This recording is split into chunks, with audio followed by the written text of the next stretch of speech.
que você plantar, isso você vai colher.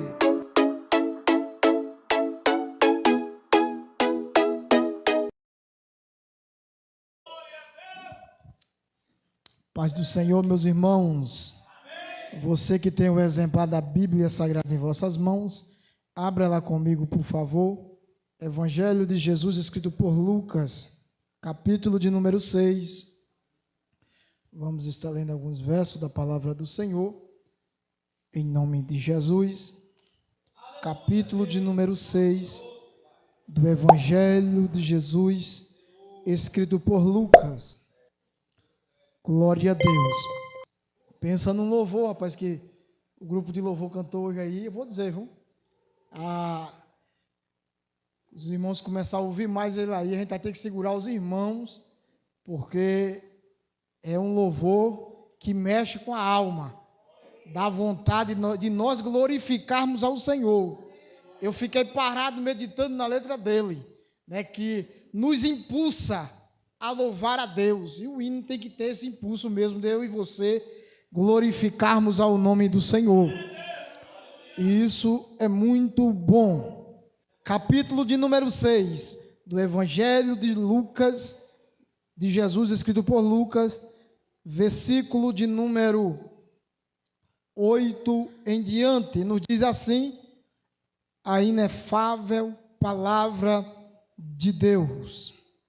Mas ele, conhecendo bem os seus pensamentos, repita comigo, mas ele, conhecendo bem os seus pensamentos, disse ao homem que tinha a mão direita, que tinha a mão mirrada: levanta-te e fica em pé no meio. Podeis se assentar, meus irmãos, só até aqui. Eu queria que os irmãos lessem só a parte de número A, só o começo do versículo. Mas ele, conhecendo bem os seus pensamentos, eu acredito que os irmãos já até entendem o que o texto, o que a parte A deste versículo quer nos falar. Eu quero, meus irmãos, louvar a Deus por mais uma oportunidade que Ele nos concede de podermos estar na sua casa glorificando e bendizendo o seu nome. A gente está um pouco impossibilitado de estar aqui todos os trabalhos, mas orei por nós para que Deus venha dar recursos para que nós possamos atingir aquilo que Ele tem para que eu e também você venha atingir. Quero louvar a Deus pela vida do pastor, pela vida dos obreiros, que Deus permaneça abençoando, em nome de Jesus. Meus irmãos, como é de costume, eu acredito que eu não sou de estar cansando, eu acredito que os irmãos, todos os pregadores que estão aqui, também não é de cansar os irmãos. Graças a Deus, aqui é uma igreja onde nós passamos a ouvir palavra, e isso é bom, e isso é louvável, e isso a gente sai cheio daquilo que Deus quis que eu e você saísse cheio. Se a gente chegar em um local, como o irmão Bezerra falou, que se nós se assentarmos nas rodas dos escarnecedores, nós vamos ouvir falácias, nomes de pessoas, e nós não saímos cheios daquilo que Deus determinou. Mas quem chega numa reunião como essa, ele tem o dever, o direito dado por Deus de sair regozijando naquilo que Deus tinha para oferecer. Queridos, eu pego esse texto, ou este versículo, como base de uma mensagem, o qual todos nós sabemos que Deus, Ele conhece o meu, Ele conhece o teu, o quê? Pensamentos. Agora, eu e você temos que parar e pensar um pouco, se Deus conhece assim os nossos pensamentos, e o porquê que eu vou já com interesse talvez de louvar a Ele, e não está acontecendo aquilo que Ele tem determinado para a minha vida. Então, quando nós paramos para meditar neste versículo, ou nessa parte A do versículo, que Ele conhece o meu e o teu pensamento, Ele sabe muito bem do que você está precisando nesta noite. Eu não sei, ninguém que está aqui em cima sabe, talvez quem está sentado do seu lado não sabe, talvez o seu esposo ou sua esposa também não sabe, mas Ele sabe. Jesus, em certo tempo, no decorrer do seu ministério, pode-se dizer no seu início do seu ministério, Ele chega em uma sinagoga no dia de sábado, um dia qual o povo da época, ou os judeus, não trabalharia, porque eles obedeciam à lei destituída por Moisés, o qual ensinava e guiava o povo de Deus.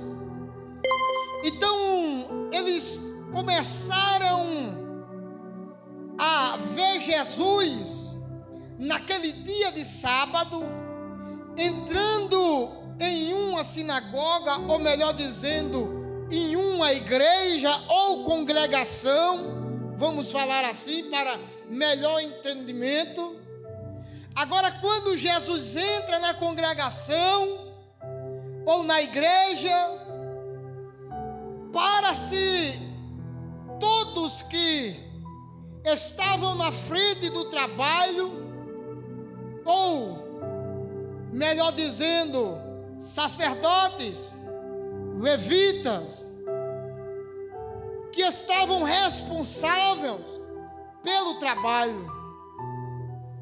Agora, naquela época, não era diferente de hoje. Como assim? Era ser pregado a palavra na igreja ou na sinagoga. Só que neste dia que Jesus chega, ao ver do texto, quando nós olhamos e meditamos nele, nós vemos que eles não sabiam que Jesus ia para a sinagoga, mas quando Jesus chega, agora quem vai pregar é Ele. Quando Jesus entra, quem prega é Ele. Agora imagine, meus irmãos, eu e você estando aqui, eu e você querendo ouvir algo da parte de Deus, e nós pregamos que Jesus está aqui. Agora me diga aí, quem é que prega? É quem? O Espírito Santo, Jesus. Ele que coloca no meu e no teu coração aquilo que há de falar. Temos que estudar, temos que buscar, para que Deus venha revelar aquilo que Ele tem para falar à sua igreja. Só que o interesse aqui dos sacerdotes, ou melhor dizendo, dos responsáveis do trabalho, era dar oportunidade a Jesus, e o que Jesus fosse fazer, eles pegaram algo para ter de que o acusar. Sempre vai ser assim. Quando você parar para fazer alguma coisa da parte de Deus, que você sabe que está certo, que você sabe que está correto, você vai ver alguém preparando o quê? Um arco ou uma armadilha para que eu e você venha cair. Sempre vai acontecer isso. Por quê? Porque tem que se cumprir esta palavra. Tem que se cumprir. Tudo que nós fazemos aqui, seja de novo a grande, nós pagaremos um preço. Por quê? Porque tem uma chamada lei da semeadura. Tudo que você plantar, isso você vai colher. Como assim? Meus irmãos, eu não nasci, eu não costumo dizer de berço evangélico, eu não gosto de falar isso. Eu não nasci em uma casa onde meus pais eram crentes, eu não tive esse privilégio. Então eu cresci em um ambiente onde a cachaça reinava, o cigarro reinava, a mentira reinava, a prostituição reinava. Agora me diga uma coisa, eu cheguei até Jesus, será que eu estou livre de alguma coisa lá de trás? Vocês já pararam para pensar? Porque é assim, meus irmãos, vocês vão entender o que eu quero falar. Quando as pessoas aceitam Jesus, presbítero Jackson, acontece que as pessoas já querem ser limpas totalmente na hora, mas eles não lembram do que passaram, do que viveu. Vai vir a consequência, vai vir alguma coisa para tentar lhe acusar naquilo que ele fazia ou vivia. Agora, só que quando nós olhamos para Jesus, o que Jesus fazia era purificar aquele que estava leproso, era curar aquele que estava cego, era destapar os ouvidos daqueles que estavam surdos, era fazer o coxo andar. Peraí, agora eles armam esta cilada para Jesus, porque Jesus está fazendo bem. Agora imagine, eu e você praticamos coisas ilícitas e não queremos que ninguém nos acuse. Ninguém não quer. Ou me diga aí se você quer. Não quer. Mas quando nós olhamos na luz da palavra, nós vamos entender que tem um fim. Vai chegar a hora de que aqueles que pararam para te acusar vão olhar e vão te procurar e vão dizer: verdadeiramente ele estava certo ou ela estava certa e eu fiquei. Os irmãos vão ver que quando Jesus pega a palavra para começar a anunciar, nós vamos ver que os escribas e fariseus, quando já tinha armado, aí a Bíblia nos diz que mas ele, conhecendo bem os seus pensamentos.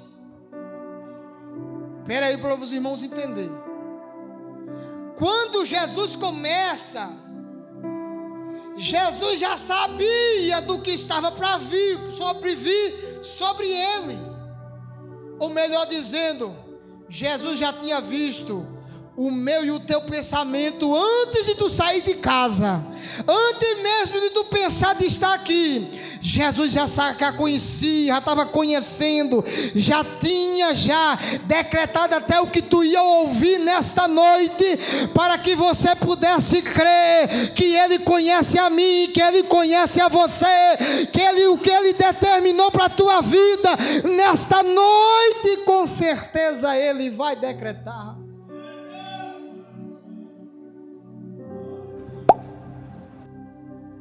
Mas ele conhecendo, olha só, ele não só conhece, como ele conhece bem o teu íntimo, aquela intimidade que você tem, que você guarda, ele conhece. Ah, mas eu escondo algo que ninguém nunca vai saber. Ele sabe, ele conhece.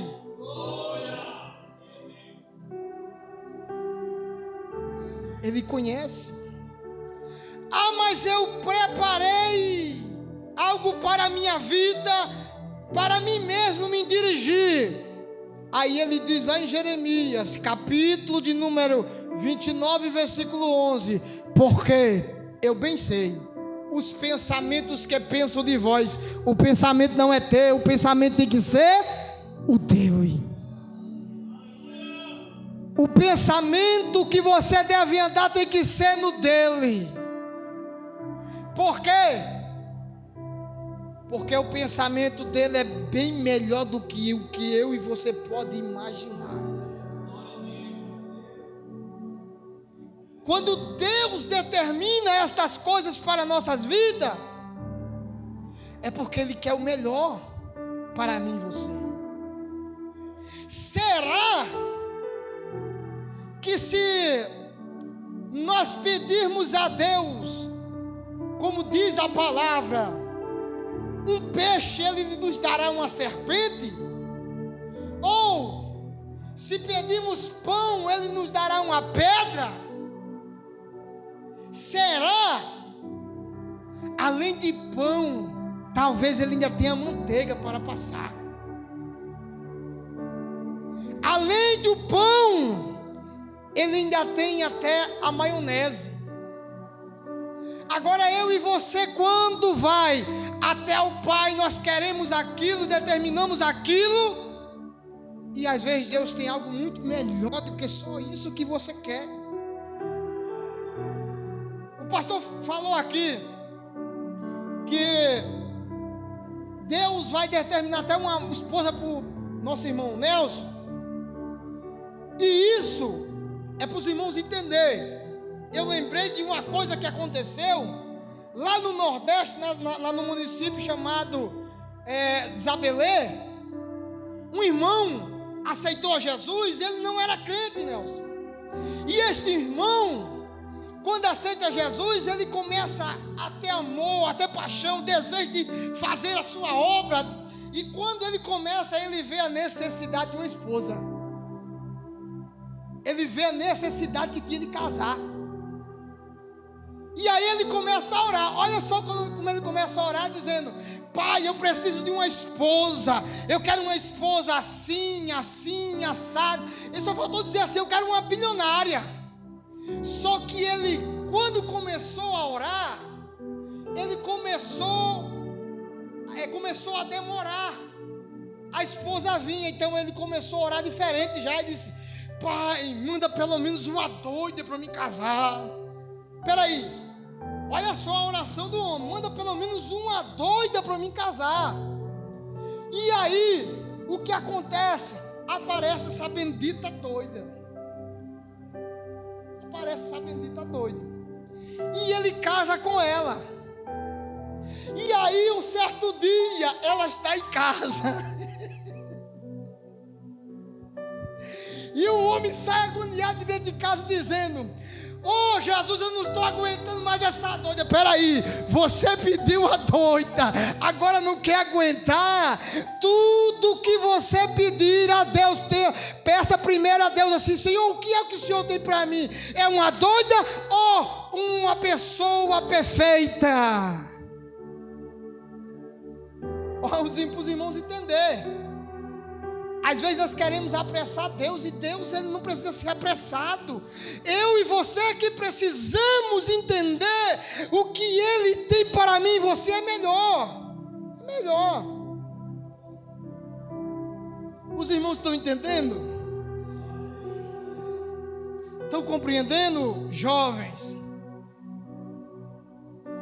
Quando você for orar, diga assim: Senhor, vou ensinar vocês a orar. Senhor, prepara aquela árvore, mas que tem aquela sombra. Que tem aquela sombra. A sombra significa aquela herança que talvez receba. Entendeu, meus irmãos? É nesse sentido que nós temos que entender. E o homem reclamava por causa que a mulher era doida. Agora ele não orou pedindo uma doida. E esse mesmo homem precisava de um carro e começou a orar, pedindo um carro. Aí ele disse: Senhor, me dá um carro, Senhor, para fazer a tua obra. Aí ele orou tanto e demorou. Ele disse: me dá pelo menos um carrinho velho, Senhor. E certo dia ele está empurrando ele e disse: Senhor, não estou aguentando mais. Aguente. Você não pediu? Você não pediu aquilo? Aí não quer aguentar, carregar, empurrar o carro. Agora, será que Deus não tem o melhor para mim e você? Será?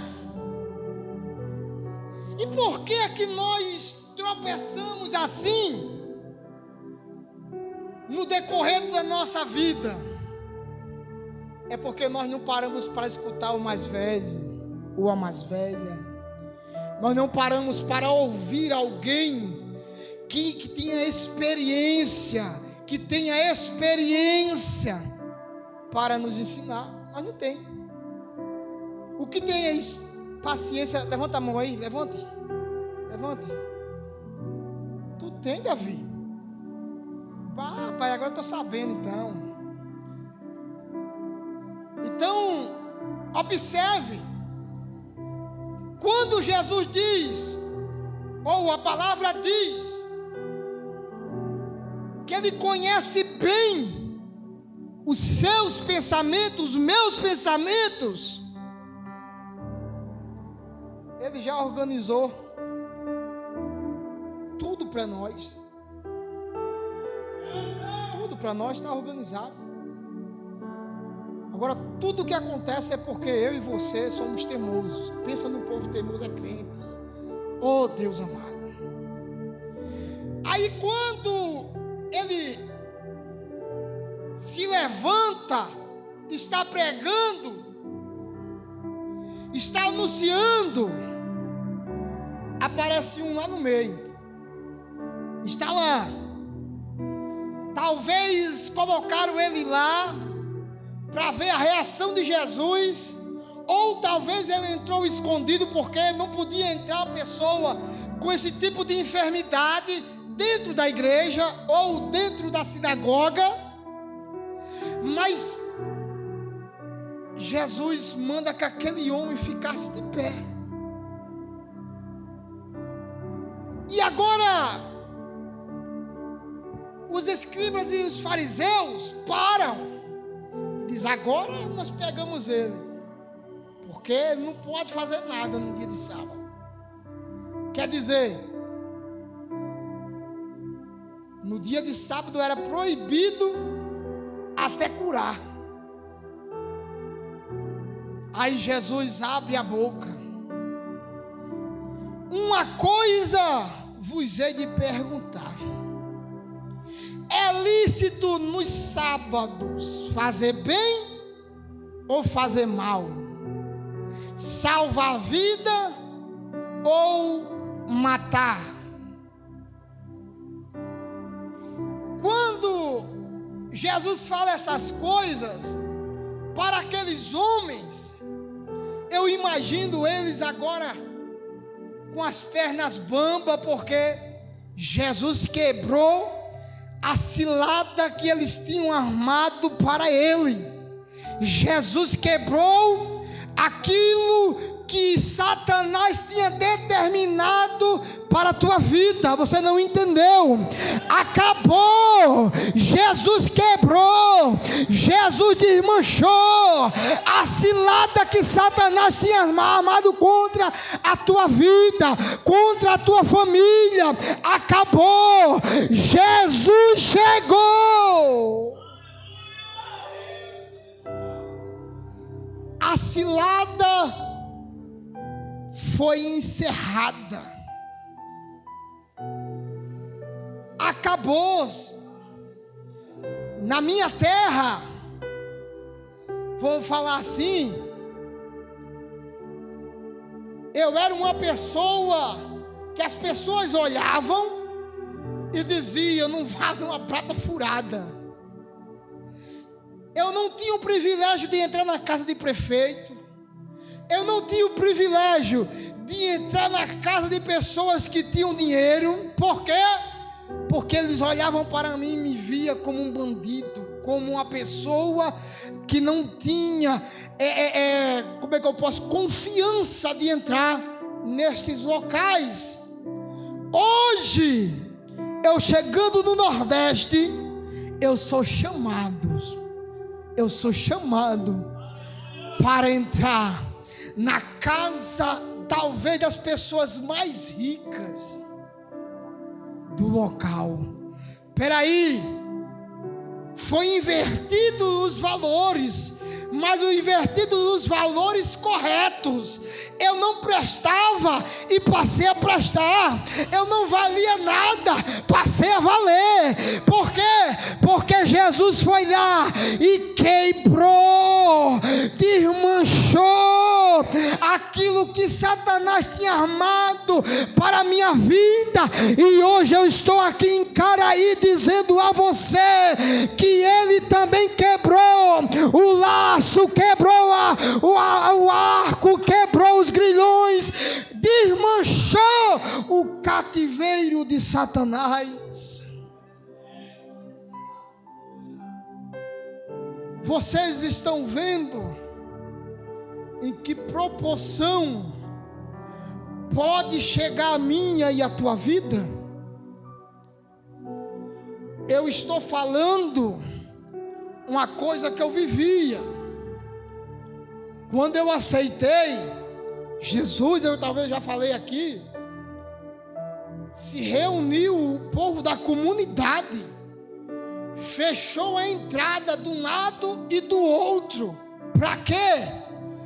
Na hora que nós estávamos saindo de uma campanha de oração, para bater na gente. Por quê? Porque o evangelho tinha chegado e estava mudando vida. E as pessoas olham para mim hoje e não sabem nem o que eu passei, não sabem nem o que foi que eu vivi, não sabem nem o que foi que eu enfrentei. Mas Jesus sabia. Se reuniu. Essas pessoas à noite trancaram e nós tivemos que passar por outro local aonde eles não estavam. E eu falei no meu coração e disse: se eles se esperar lá naquele canto, eu vou voltar àquilo que eu vivia e vou dar um ponto final nisso. Olha o pensamento que eu já estava pensando. Eu me desviei deles. Agora, se ele estiver lá na frente, lá no outro lugar, aí eu vou voltar ao que eu era. Olha aí, eu novo convertido, saí da bandidagem, daquilo que não prestava. Só que aquilo tinha chegado na minha vida. Aquilo que? A graça. Por que tu diz aquilo? Eu não merecia. Ou tu merecia? ela chegou. E quando a graça chega, eles podem até armar a cilada, mas tem uma coisa para você entender: pisa em cima do meu pé, pisa em cima do meu pé, pisa em cima do meu pé. Me perdoe, meu querido, porque eu coloquei meu pé debaixo do seu. A graça faz isso. Eu e você, mesmo estando certo, a pessoa pisou, querendo tirar você da graça, e você olha para eles: me perdoe, meu querido, me perdoe, foi porque tu quis? Não, é a graça, é a graça. Quando nós falamos assim, meus irmãos, de coisas, a gente não quer ser o super-homem, não. É porque tem muita gente que olha para mim, olha talvez para outros, e acha que a gente cai de paraquedas no local. Não. No outro dia a gente estava lá. Quando eu cheguei no assentamento, estava lá aquela multidão de gente. Eu parei a moto na casa do meu tio, que eu desci. Foi um soco na minha cara que eu levei. Mas foi um soco que eu vou dizer uma coisa: a minha cabeça não deu umas 3 rodadas, porque estava travada aqui em cima da moto aqui, ainda para me descer. Mas foi um soco seguro. Aí eu fiz o quê? Tu estás aí fazendo barulho. Eu entendi. O barulho estava mudando as vidas das pessoas. O barulho estava chegando no lar. Aí eu descobri que nos dias de culto nosso, os demônios estavam se manifestando nas casas vizinhas. As pessoas estavam caindo e estavam levando apressadamente para o hospital as pessoas, porque não sabiam o que era. E eu sabendo, é demônio. Jesus está libertando, Jesus está curando, glória a Deus. E Jesus manda que o homem ficasse de pé. Quando Jesus manda que o homem ficasse de pé, Jesus mandou ele estirar a mão. Estende aí a tua mão. Quando ele estendeu, a enfermidade tinha ido embora. A enfermidade disse: aqui não é lugar para mim não. Por quê? Porque Jesus chegou. Glória a Deus. Que Deus te abençoe, igreja do Senhor. É até aqui que Jesus me deu, e eu tenho uma certeza de que tu vai sair daqui cheio da graça de Deus, sabendo que Deus quebrou o arco, que Deus te ajudou. Glória a Deus. Deus abençoe. Muito obrigado, pastor Josias, em nome de Jesus. Deus forte como Jeová, não há outro que eu conheça. Deus forte como Jeová, não há outro que eu conheça. Deus de vitória, varão de guerra, Deus poderoso é o Senhor. Deus de vitória, varão de guerra, Deus poderoso é o Senhor.